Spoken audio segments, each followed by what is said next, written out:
Hello friend, स्वागत है आप सभी का आज की वीडियो में। आज जो रहेगा वो सीटेट 2020 के लिए पेपर 1 के लिए मैथ्स का पार्ट 2 रहेगा। इसमें 11 से 20 तक डिफरेंट टाइप के क्वेश्चन करवा जाएंगे। अगर आपने मेरा पुराना वीडियो देखा होगा तो उसमें मैंने 1 से लेकर 10 तक करवा दिया है। अगर नहीं देखा है तो प्लेलिस्ट में डाला हुआ है, उसे जाके देख ले। और भी EVS और मैथ्स ट्रिक के लिए 10th क्लास के मैथ्स के लिए मेरे प्लेलिस्ट को जरूर चेक करें। तो चलिए स्टार्ट करते हैं आज का वीडियो। तो आज का पहला क्वेश्चन आप देख सकते हैं, बहुत ही बड़े बड़े टाइप के क्वेश्चन आपको प्रोवाइड किए जाएंगे जो कि हर साल एग्जाम में पूछे जाते हैं। ठीक है, तो पहला क्वेश्चन क्या है कि संतरे के 15 लीटर 286 मिलीलीटर जूस को गाजर के 9 लीटर 714 मिलीलीटर जूस में मिलाया जाता है। ठीक है, और क्या किया जाता है कि इस मिश्रण में से 12 लीटर 750 मिलीलीटर जूस का प्रयोग में लाया जाता है और शेष जो बचा रहता है उसको क्या किया जाता है कि 250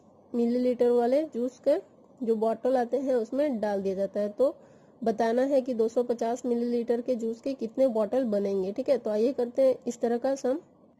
तो आप देख सकते हैं कि क्वेश्चन में क्या पूछा है कि कितने बनाना है, 250 मिलीलीटर। तो ऑलवेज देखिए कि यूनिट के हिसाब से हम जाएंगे, तो मिलीलीटर और ये सारा क्या था लीटर में। तो पहले जो था कि वो 15 लीटर और 286 मिलीलीटर को पहले हम लोग चेंज कर लेंगे किसमें, मिलीलीटर में। तो ये क्या हो जाएगा, since 1 litre is equal to 1000 millilitre. ठीक है, तो दिस इक्वल टू क्या होगा, तो क्या हो जाएगा 15286 मिलीलीटर। आई होप आपको समझ आ रही होगी।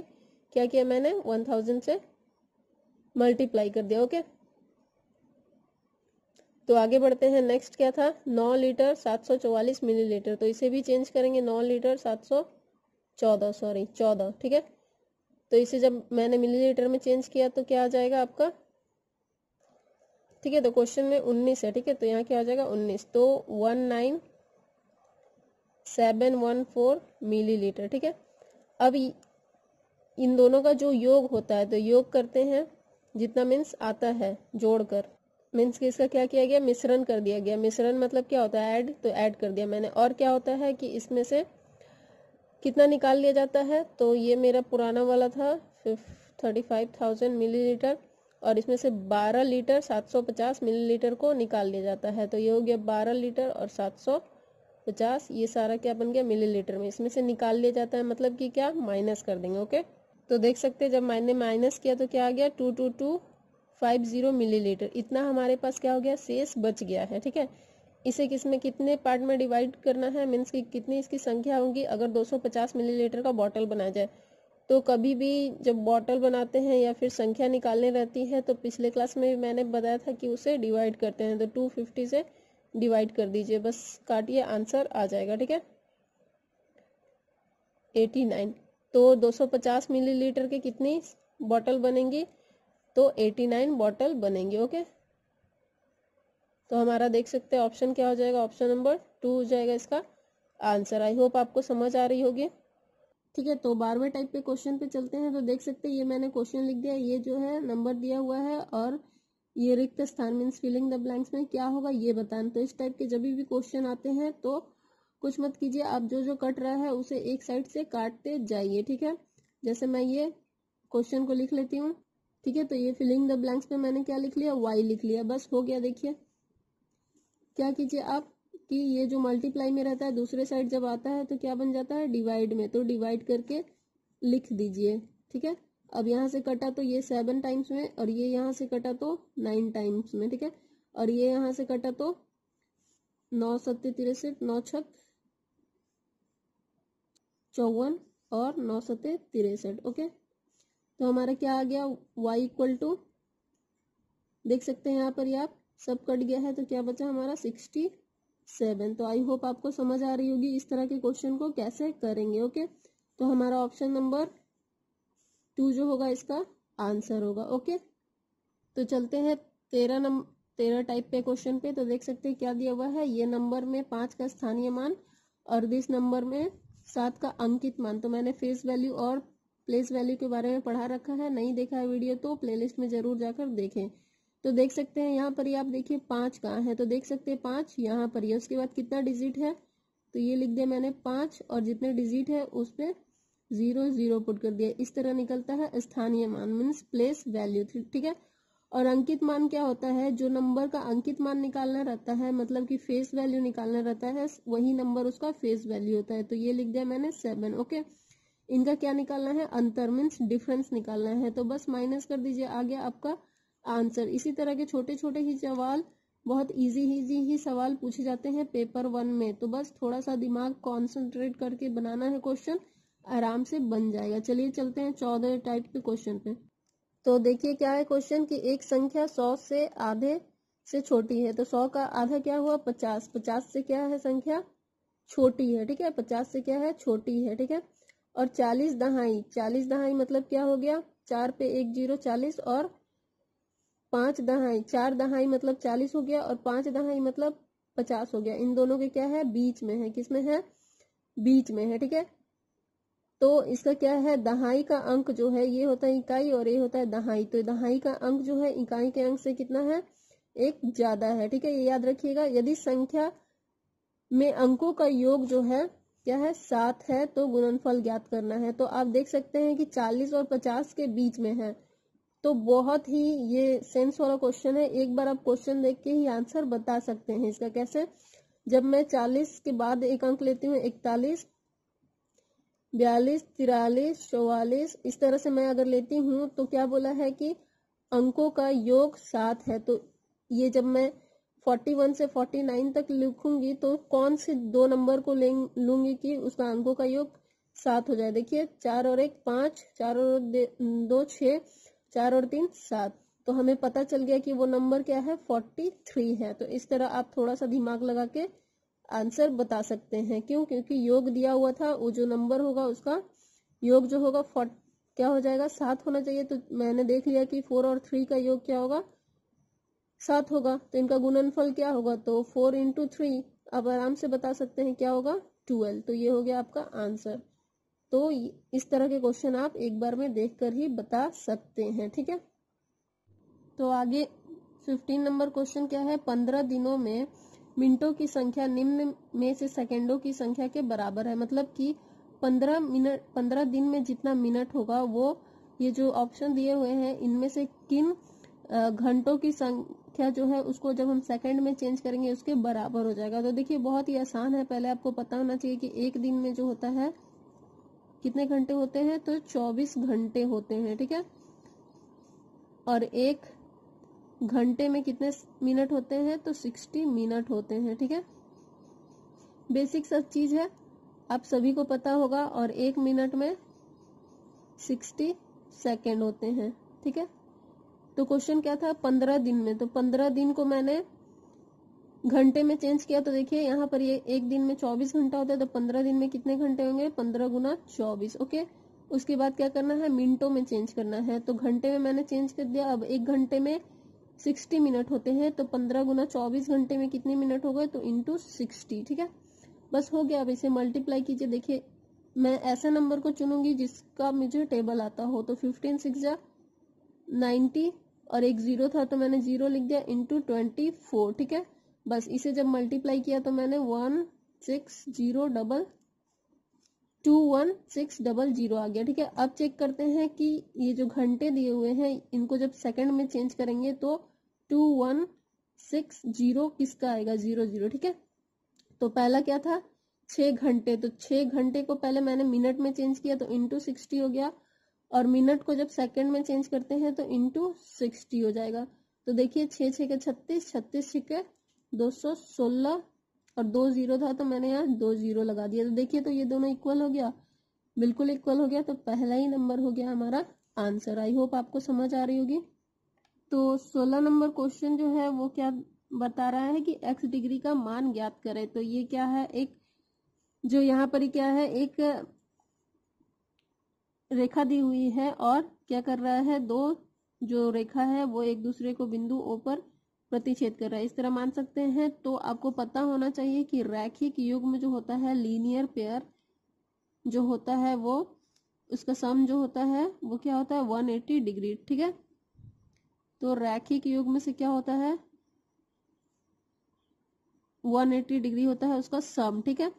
तो यहाँ पर ये आप देख सकते हैं कि यहाँ पर ये जो एंगल बन रहा है, ये पूरा जब एक लाइन ऐसे होता है तो यहाँ से जब एक पॉइंट से स्टार्ट करके दूसरे पॉइंट तक आते हैं तो इसका जितने भी इस पे लाइन ड्रॉ करेंगे हम, उन सभी का जो एंगल होगा उसका जो सम होगा वो क्या होगा, 180 डिग्री होगा। इसे कहते हैं रैखिक युग्म और लीनियर पेयर। ओके, तो आप देख सकते हैं क्या क्या दिया हुआ है। तो यहाँ से देखिए, यहाँ से लेकर जब मैंने यहाँ तक किया तो सेम इस तरह आया, और क्या होता है, ये रैखिक युग्म होता है। ठीक है, तो इन सब का सम क्या हो जाएगा, तो 180 डिग्री। तो ये हो गया x plus 2x plus 3x equal to 180। तो अब बस सबको ऐड कर दीजिए, 3 2 5 और 1 6x degree equal to 180 degree. इसे जब मैंने कट किया तो ठीक है, 6 3 जा 18 और 1 0 मैंने यहाँ पुट कर दिया। तो आंसर क्या हो गया, x का वैल्यू तो 30 डिग्री। तो x का मान ज्ञात करना था, तो x निकल के कितना, 30 डिग्री। तो ऑप्शन देख सकते हैं आपका क्या हो गया, 2 नंबर इसका सही आंसर होगा। ओके, तो नेक्स्ट क्वेश्चन आप देख सकते हैं कि O क्या है, वृत्त का केंद्र है। ठीक है, और जीवा क्या है, AB 4 सेंटीमीटर। 4 सेंटीमीटर, तो देख सकते हैं ये कितना है, 4 सेंटीमीटर। जीवा क्या होता है, कोई भी जो वृत्त होते हैं उसके जब एक पॉइंट से दूसरे पॉइंट तक लाइन ड्रॉ किया जाता है, वो पूरा जो होता है वो जीवा होता है। कहीं से भी आप ड्रॉ करें। ठीक है, तो एक सीटेट में क्वेश्चन पूछा जाता है कि वृत्त की सबसे लंबी जीवा को क्या कहते हैं, तो याद रखिएगा कि उसे व्यास कहते हैं। ठीक है, डायमीटर कहते हैं, कहते हैं। ठीक है, तो व्यास क्या होता है, जब केंद्र से जो एक लाइन ड्रॉ होता है और वो दूसरे लाइन वृत्त का जो परिधि है उस पर टच करता है, उसे ही कहते हैं व्यास। लेकिन वो उसका कंडीशन क्या है कि वो केंद्र से होकर पास करता है। ये सारे जो है लाइन वो इसका डाया ही है, मीन्स डायमीटर ही है, व्यास ही है। ओके, तो यही क्वेश्चन याद रखिएगा, आता है एग्जाम में। नेक्स्ट आगे बढ़ते क्वेश्चन में। तो त्रिज्या क्या होता है, जो हाफ डाया का जो हाफ होता है वो क्या होता है, त्रिज्या होता है। ये सब क्या है, वृत्त की त्रिज्या है, हाफ। ठीक है, तो देख सकते हैं यहाँ पर वृत्त की त्रिज्या क्या हो गई, तो ये हो गया आपका OA कितना, 4। तो यहाँ पर देख सकते हैं कि OA जितना है OB भी उतना है, तो ये भी क्या हो गया, 4 हो गया। तो जब इसकी सारी भुजा इक्वल हो गई तो इसका मतलब होता है कि वो जो त्रिभुज बन रहा है, जब सारी भुजा आपस में इक्वल हो जाती है तो जो त्रिभुज बनता है वो समबाहु त्रिभुज बनता है। कौन सा, तो समबाहु त्रिभुज। इस त्रिभुज का जो होता है सारा कोण जो होता है वो इक्वल रहता है और सारी भुजा भी इक्वल रहती है। तो आपको पता है कि त्रिभुज के तीनों कोणों का योग कितना होता है, तो 180 डिग्री। तो मुझे पता चल गया कि ये कितना हो गया, 60 60 60। ओके, तो आप देख सकते हैं कि केंद्र पर का कोण कितना आ गया, 60। तो याद रखिएगा, केंद्र पर का कोण जो होता है, केंद्र का कोण जो होता है वो ये जो परिधि है, वृत्त की परिधि, इस पे बना कोण से डबल होता है। कितना होता है, डबल होता है। ठीक है, तो केंद्र का कोण क्या हो गया, वृत्त की परिधि पे जो बना है उससे क्या होगा, डबल हो गया। ठीक है, कुछ इस तरह लिख सकते हैं, एंगल क्या, ACB। ओके, तो केंद्र पर का कोण कितना था हमारा, 60 डिग्री।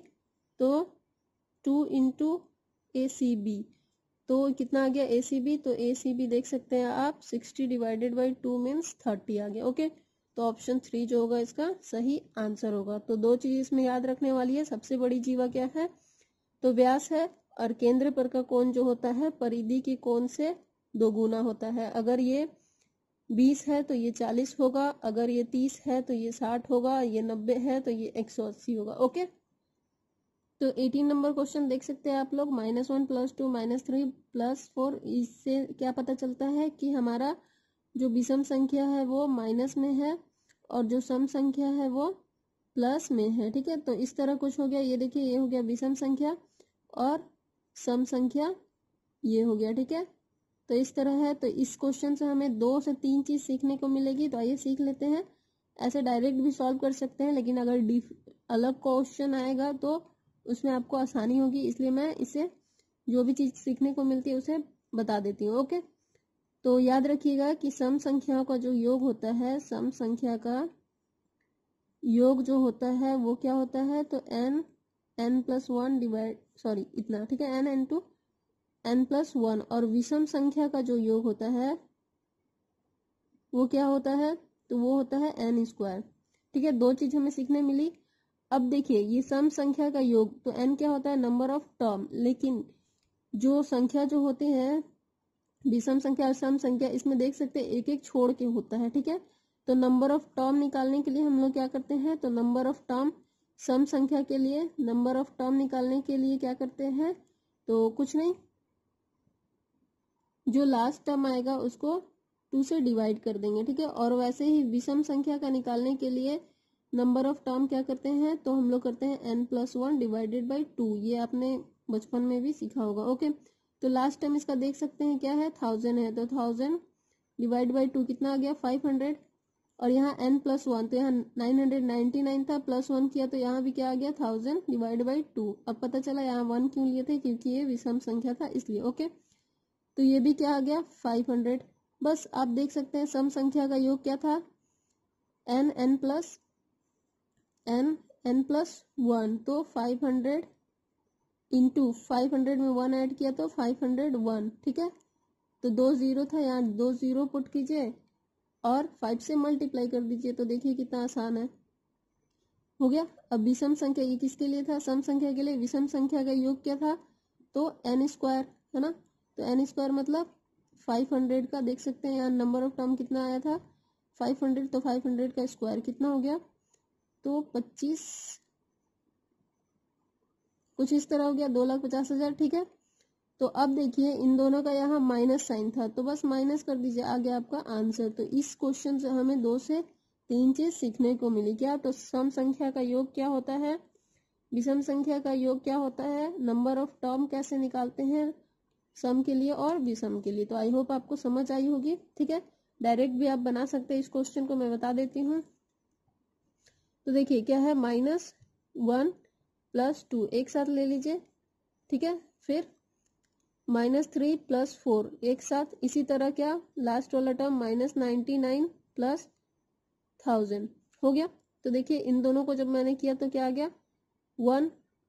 ठीक है, और बीच में क्या साइन था, प्लस प्लस था, तो प्लस प्लस देते जाइए। ओके, तो फिर से क्या आ गया, यहाँ भी 1, फिर से क्या आएगा 1, फिर से क्या आएगा 1, तो ये लास्ट टर्म जो जाएगा वो कितना जाएगा, देख सकते हैं कितना आ जा रहा है। यहाँ मैंने दो टर्म क्या किया था, ले लिया था, तो 1000 था, तो उसका आधा हो जाएगा, क्योंकि 2 टर्म में ये डिवाइड हो गया, तो 500।